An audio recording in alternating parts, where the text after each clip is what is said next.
Hey, bonjour à tous. J'ai le plaisir aujourd'hui de vous retrouver pour une nouvelle vidéo. J'espère que vous allez bien, en tout cas moi pour ma part, ça va super bien. Comme vous avez pu le voir, je pense que vous n'êtes pas passé à côté de cette annonce. Les CDF 2026 ont été annoncés.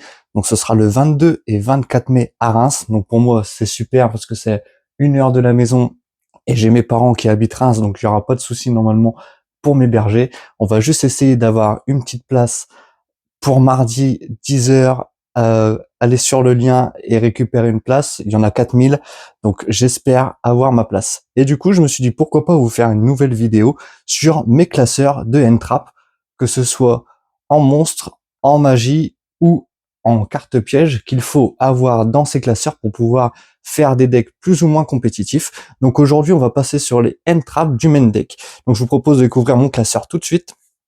Donc, on commence par une première page avec 3 floraisons de cendres. Forcément, c'est l'une des staples qui rentre dans tous les decks. Le petit migrateur dimensionnel qui malheureusement est limité à 1, mais qui était une très bonne carte. Je sais pas si vous vous rappelez, je le jouais dans mon deck Fuvagabond Brise. Et honnêtement, cette carte-là, contre pas mal de decks, elle peut faire des ravages. Donc, c'est toujours bien à garder quand même. Bien sûr, après, on a les ogres, fantômes et lapins des neiges. Je vais essayer de décaler le classeur pour que vous voyez tout d'un coup. Là, on a la version qui était sortie dans Dude. On a 3 Uluberlu, même si cette carte est limitée à 2 exemplaires, c'est toujours très bien et une très bonne carte de l'avoir. Derrière, on a une petite page Faucheur Fantôme et Cerise Blanc.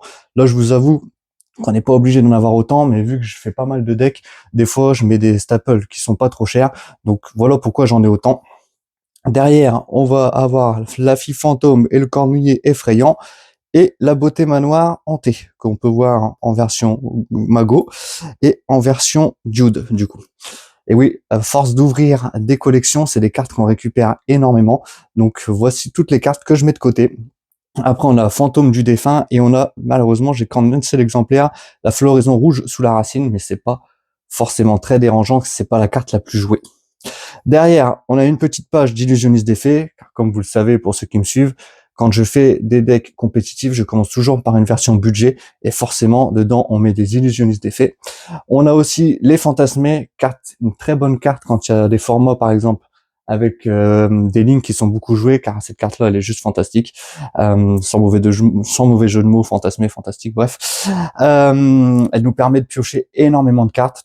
Derrière, on a un petit gamme-ciel. Je crois que j'en avais parlé dans une de mes ouvertures de collection, que j'en avais récupéré une seule, parce que c'est la seule kaiju, pardon, qui est le plus utilisée et que je dois en avoir qu'en x1 ou x2. Parce que, étant donné que j'ai ouvert pas mal de collections dernièrement, j'ai pas forcément eu tout le temps de trier.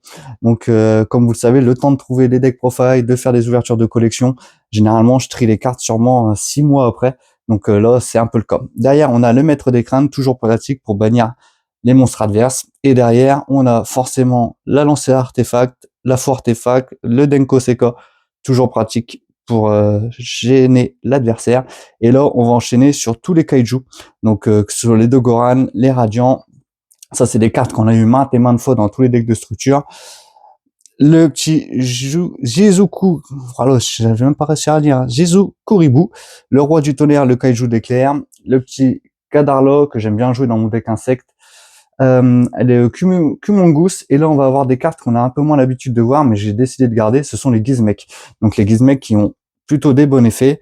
Donc que ce soit le Uka, le Makami, le Kaku, le Gizmek Yata, et bien sûr le Gizmek Orochi, je pense que c'est le plus connu.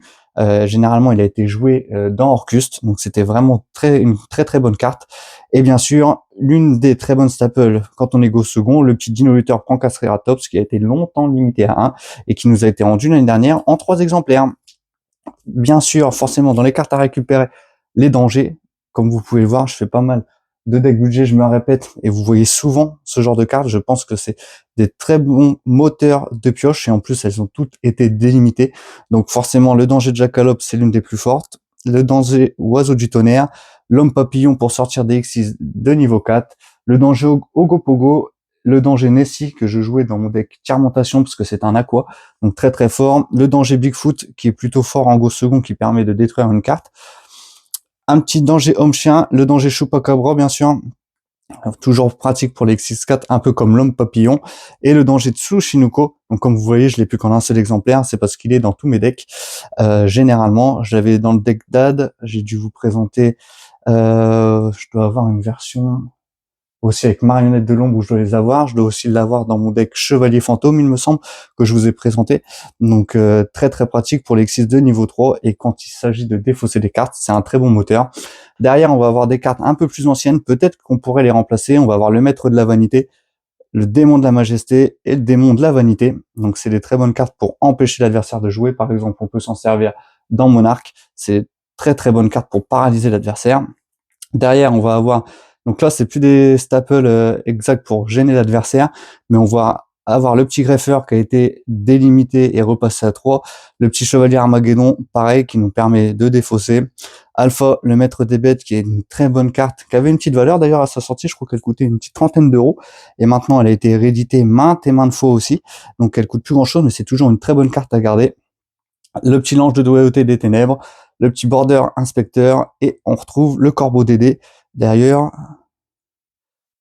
Et derrière, les petits nouveaux qu'on va devoir bien sûr surveiller et mettre de côté.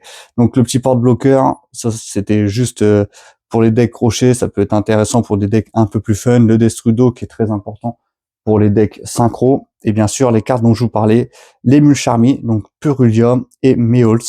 Bien sûr, on n'a pas le Fuvalos car je l'ai déjà dans mon deck Dragon Link et dans le deck Plante que je vous ai présenté la semaine dernière. Donc forcément, je le retrouve pas encore là. J'ai pas eu le temps de le récupérer en énormément d'exemplaires. Mais de toute façon, moi, je les ai en plusieurs exemplaires parce que je fais pas mal de decks. Mais pour vous, il suffit juste de les récupérer en 3 exemplaires. Donc si vous avez acheté le deck 5DS, logiquement, si vous les avez achetés en 3 fois, vous avez dû récupérer ces cartes-là.